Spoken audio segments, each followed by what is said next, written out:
So yo, what up guys, Guardio na naman nagbabalik. So siyempre nagulag ako dyan. Tignan nyo naman, ang hirap ko na. Wala akong kabaril-baril. Kumbaga yung dala ko dyan, ang pangit. So dito may nakita ko dito, naka-down dito sa bato banda. So pinuntahan ko na agad yan.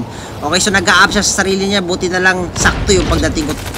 Pinatay ko na agad yan. So dalawa na dito, sinusulong na ako ng dalawa na to. Kumbaga pumapalag talaga sila. Kahit wala akong baril dyan, papalagan na. Tignan nyo naman yung mga tutok dyan. Buti na lang ginamitan natin na malupit ang movement. So dito nag-cover lang muna ako dito ang bato. Napanggap siyang bato dyan. Napanggap din akong bato. Tignan nyo, buti na lang yung isa niya kasama dyan. Tignan mo na, naglalag ang buwang. Kumbaga naputulan ng wifi. Nag-loot na ako dito. Pinutukan ko na ganyan, patay ang buwang. Okay, so dito yung isa naman. Siyempre, punta natin. Buti na lang naglag ang buwang. Yun lang. Pagbalik ng internet niya, doon na siya namatay. Yun lang ang malas mo. Pare, kung ikaw pinakamalas sa buong ng balat ng lupa na buwang ka na tao ka. Okay, so tamang ano tayo, kinitig tayo. Pinuntahan ko na agad dito. Dito, dyan. Pumunta na ako dito kasi gusto ko mag-arsenal. Gusto ko kunin yung HS ko na malupit ang HS. Pag natamaan ka, patay ka na ng buwang ka. Okay, dito may footstep dito sa tower. So, anong gagawin ko dyan sa tower na yan? Pinuntahan ko, pinasukan ko, pumasok na ako dyan. Siyempre, ganun lang guys. Pasukan yung mga kalaban para mamatay. So, boot lang pala ang animal ko. Pinapahirapan ako, buang ka. Boot lang pala yung piste na tao na yun. Okay, so dito naman naglalaban dito sa taas. So, ginawa yung preheat lang ako dyan. Kaso may tao dito sa left side ko. Dapat mag-ingat tayo. So, baka pa-preheat tayo dyan. So, tinutukan ko na agad yung isa dito na patay. Kambuha, patay ka na. Piste kambuha ka. So, yun ang ginawa ko dyan. Bumaba na ako. Siyempre, puntahan na agad natin to para wala ng problema. So, nag-smoke na ako dyan. Pinuntahan ko na dyan. Ginamitan natin na malupit ako. Tinutukan ako dyan. Tinutukan ko na agad. Patay ang buwang. Dapat talaga nag-iisip kayo na malupitan yung isip kasi pag wala kayong isip, delikado na yun, pare. Ha! Pinasabi ko sa dito. Kumbaga, ano yung situation ko dito? Ako versus everyone. So tignan naman, pinupush na ako ng tatlo dyan. Kumbaga tatlo sila. So may naka-SM Aris sa likod ko. Saan na ba ako lulugar? Hayop na buhay, hindi naman normal to. So makyat tayo dito, pinagmamasdan ko dito, nagpupush na tatlo.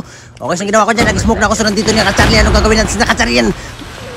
Tapin natin yung kaso nag-rewind ng animal. So nandito sa napanggap siyang bato. May naka-SM Aris sa likod ko, delikado. Pag guminto ako dyan, patay talaga akong buwang na to.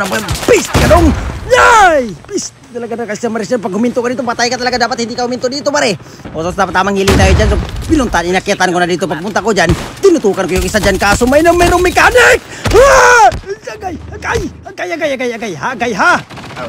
Talaga mga buhay to. Okay, so na kay si Maris, di ako makabuhos dito. Baka mawantap tayo ng isa Maris. Delikado ng buhay natin. So ako naman, dahil binubugbog nyo na ako masyado, ako naman magpapalag. Okay, so dito naman, so wala akong pakialam sa palibat-libat mo. So dito, tinutukan ko na agad yung isa dito. So may isa pa dyan. Anong gagawin natin sa isa dyan? Wantapin na ganyan na patay ang buhay ko. Papalagay sa buhay. Tumbagin ko kayo eh. Okay, so dito naman naakyat na tayo kasi gusto ko nang akyatin itong mga buwag, itong mga bastos na to. So may nakita ko dito mga nakadown yung dalawa. Piste sino dumali sa inyo kasi datalihin ko din. Kung mga nagkikikilaw sa mga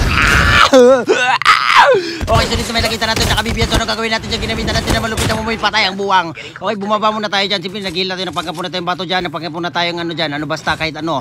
Okay, so may nakita na ako dito yung isa niya kasama. Nagpupush niya. Okay, pinagmamasdan ko lang yan. So nag-drop ER na ako dyan kasi gusto ko SG lang to. Kaso may nakamekanik animal. Dilikal pangit talaga pag wala kang snowball. Kailangan talaga may snowball tayo dito para pag natrap tayo, makatakas tayo tulad dito. Piste na yan, hiyawa na buhay na to. Patay talaga buwang ka.